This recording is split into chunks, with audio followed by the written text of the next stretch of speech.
Malaking parte ng kultura natin ang kanin. Tayong mga Pilipino, mahilig sa kanin. Ito ang pangunahing pagkain ng bilyon-bilyong tao sa buong mundo. Maraming tao ang kumakain ng kanin araw-araw. Mura at maraming pwedeng ipares. Pwede mong kainin ang kanin kasama ang napakaraming ulam. Nitong mga nakaraang araw, may mga taong sumusubok ng no-rice diet. Curious sila sa epekto nito.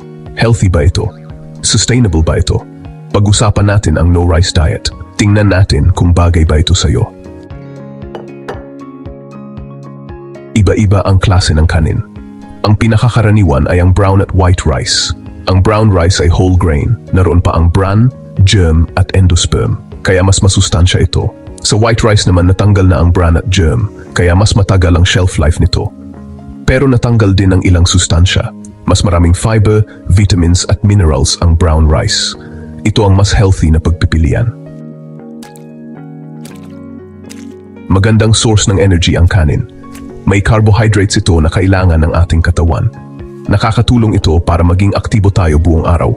Madali ring tunawin ang kanin. Kaya maganda ito para sa mga taong sensitibo ang tiyan. Ang ilang klase ng kanin, tulad ng brown rice, ay maganda para sa blood sugar control. Mababa ang glycemic index nito. Ibig sabihin, hindi nito biglang pinatataas ang blood sugar. Bagamat may benepisyo ang kanin, may mga downside din ito.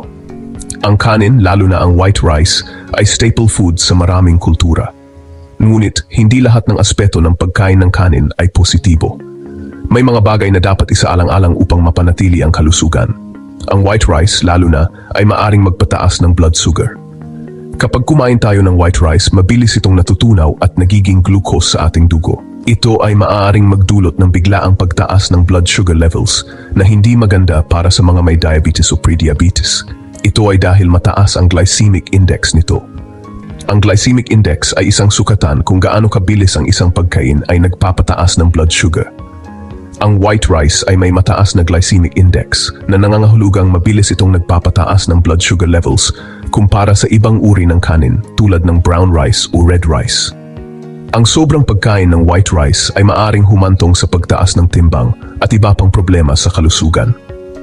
Ang mataas na glycemic index ng white rice ay maaring magdulot ng overeating dahil mabilis itong natutunaw at nagiging sanhi ng gutom agad. Ang labis na pagkain ng white rice ay maaring magdulot ng pagtaas ng timbang na isang risk factor para sa iba't ibang sakit tulad ng heart disease at type 2 diabetes. Isa pang concern ay ang arsenic.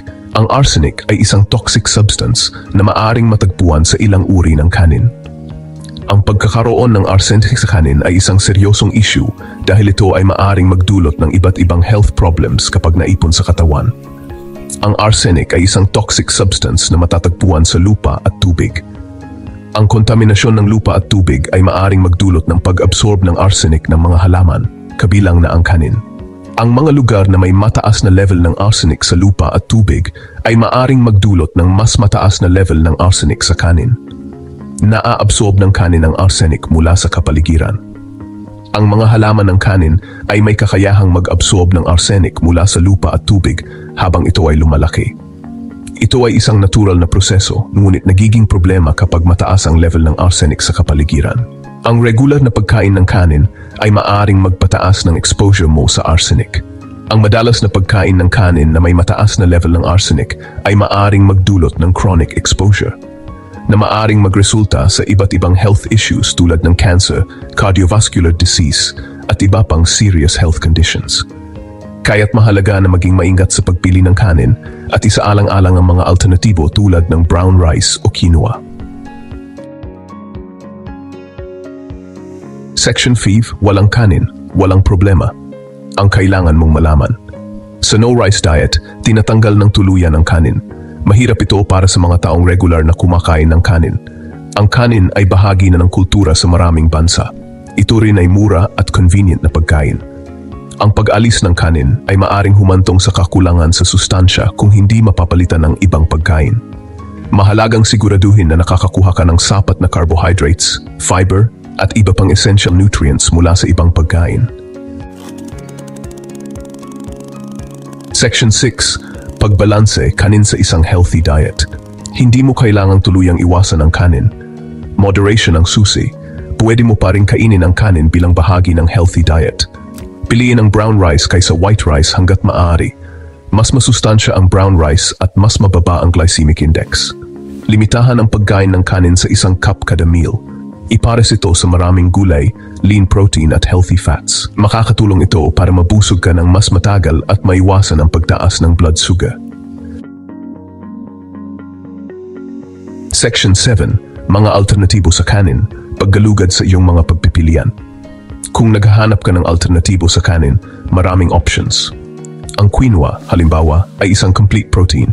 Gluten-free din ito at madaling lutuin. Ang ibang options ay cauliflower rice, broccoli rice at shirataki rice. Subukan ang iba't ibang grains at tingnan kung ano ang gusto mo. Maraming masasarap at masusustansyang alternatibo sa kanin. Makakadagdag ito ng variety sa iyong diet at magbibigay ng iba't ibang nutrients.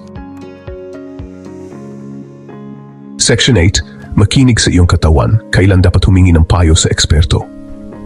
Sa ating pang-araw-araw na buhay, madalas tayong nakakaranas ng iba't ibang reaksyon mula sa ating katawan, lalo na pagdating sa pagkain. Iba-iba ang dietary needs ng bawat tao.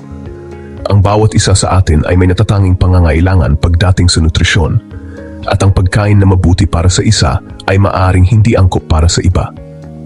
Ang bagay sa isa ay maaring hindi bagay sa iba.